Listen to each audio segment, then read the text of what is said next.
네, 반갑습니다. 브라운에서 연고대 편입 논술을 담당하고 있는 윤여준이라고 합니다.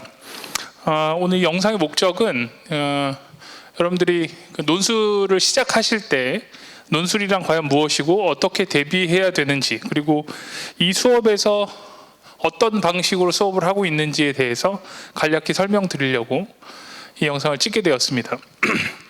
근본적으로는 이 수업을 소개하는 영상이긴 한데, 제가 이제 수업을 하는 이 방식에 대해서 이해하시려면 논술이 과연 뭘 배우는 거냐에 대해서 먼저 이해가 좀 필요할 것 같아요. 그래서 간략하게 논술이 어떤 걸 공부하는 건지에 대해서 간략하게 설명을 드릴게요. 논술은 크게 두 가지 종류를 공부하시는 거예요. 첫 번째가 읽는 겁니다. 글을 제시하고 그 글을 읽고 이해한 다음에 답을 쓰게 하는데, 그러려면 이제 글 하나를 제대로 읽어낼 줄 알아야 논술을 할 수 있습니다. 그래서 가장 기초적이면서도 가장 중요한 것이 독해를 제대로 하는 것인데, 저는 그것을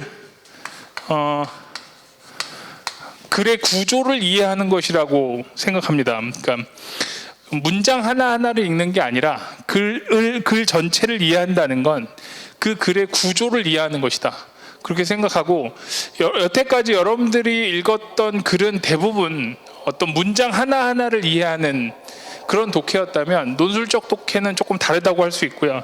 그래서 학생들이 처음에 논술 시작할 때 상당 부분 어려워하는 것이 바로 이 독해입니다. 그래서 저거는 단기간에 실력이 향상되는 영역은 아니고, 오랜 기간 글을 읽으면서 구조를 파악하는 훈련을 계속해야만 실력이 증가하는 게 느껴질 거예요. 근데 독해에는 두 가지가 있어요. 첫 번째는 글을 하나 읽는, 하나의 글을 완전하게 읽는 그런 독해법이 있고, 하나는 글을 두 개 이상의 글을 주고 그 글과 한 글의 관계를 물어봐요. 논술에서는 그걸 우리가 보통 유형이라고 불러요.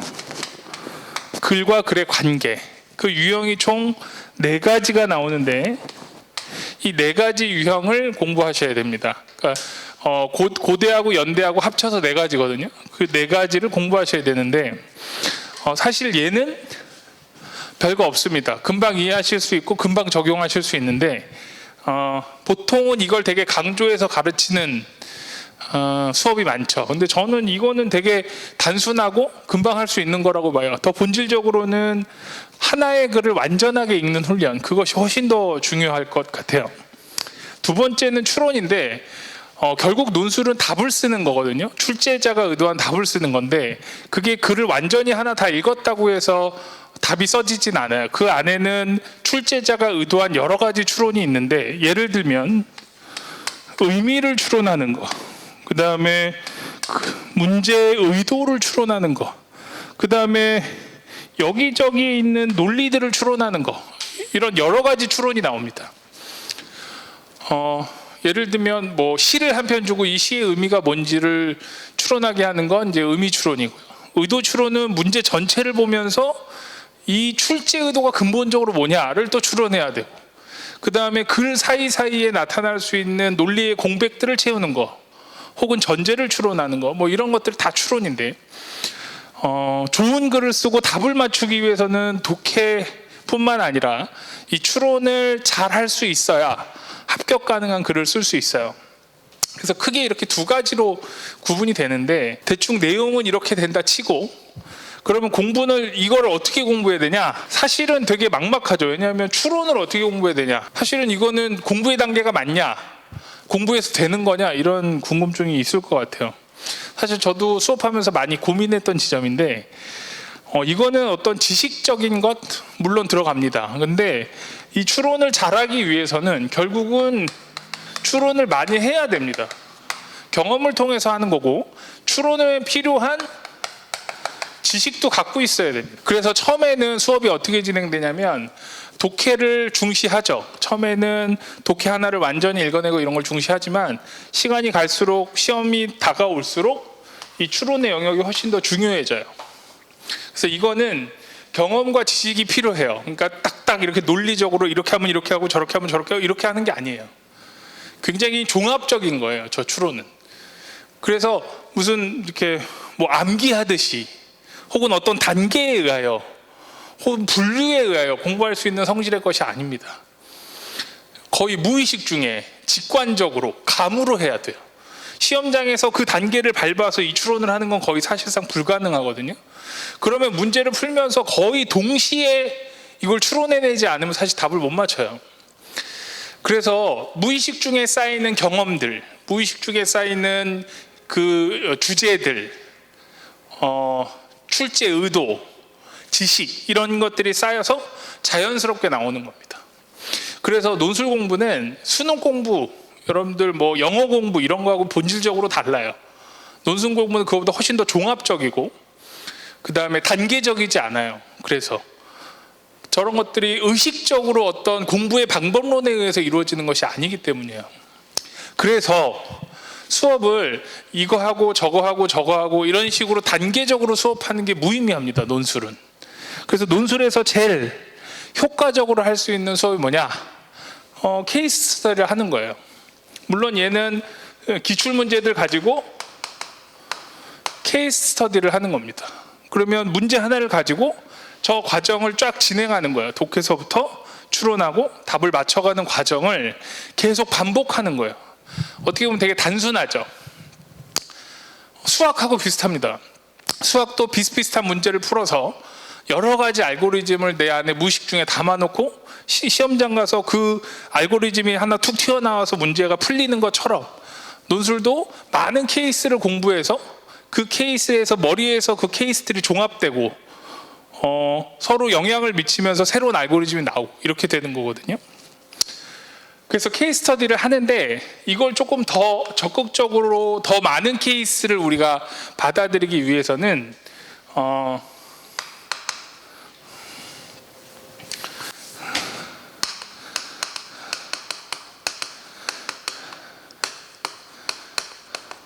다양한 글을 보는 게 좋아요.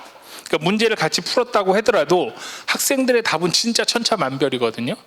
그 답지를 다양하게 보고 그 답지를 분석함으로써 하나의 문제를 갖고도 아주 다양한 케이스 스터디를 할 수 있어요.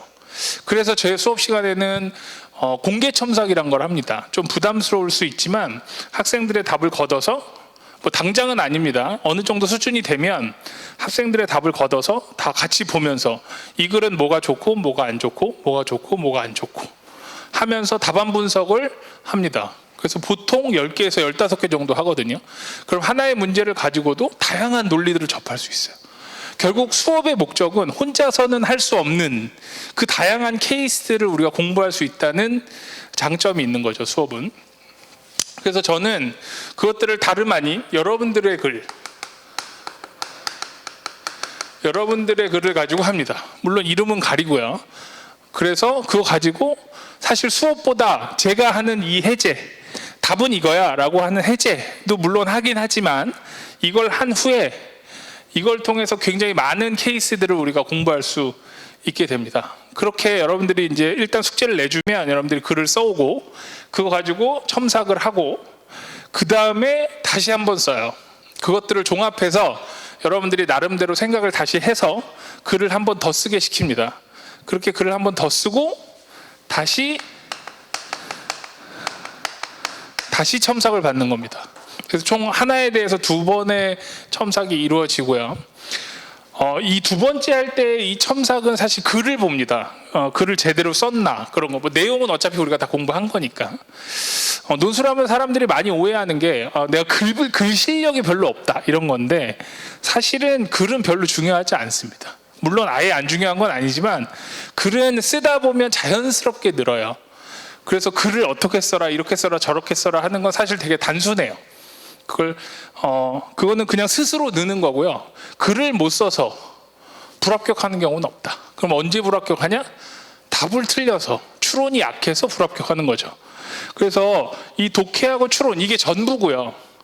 이 독해는 스스로 읽고 분석하고 구조를 알아내고 하는 훈련을 스스로 하는 거고 이 추론의 영역은 선생님과 같이 여러 가지 스터디를 통해 케이스를 통해서 이런 추론 저런 추론을 해가면서 무의식 중에 감적으로 익혀가는 것이 논술 수업의 핵심입니다. 그래서 제 수업은 일방적으로 해제 중심으로 이루어지지 않고요. 그런 케이스 스터디를 하면서도 서로 토론하면서 보다 많은 케이스들을 만들어내기 위해서 하는 수업이다. 그래서 일방적으로 하는 수업보다는 서로 소통하면서 하는 그런 수업에 가깝다고 보시면 될 것 같습니다. 여러분들 논술 혹시 준비할까 말까 고민하는 친구들한테 좀 도움이 됐기를 바라고 오늘 설명 여기서 마치도록 하겠습니다. 감사합니다.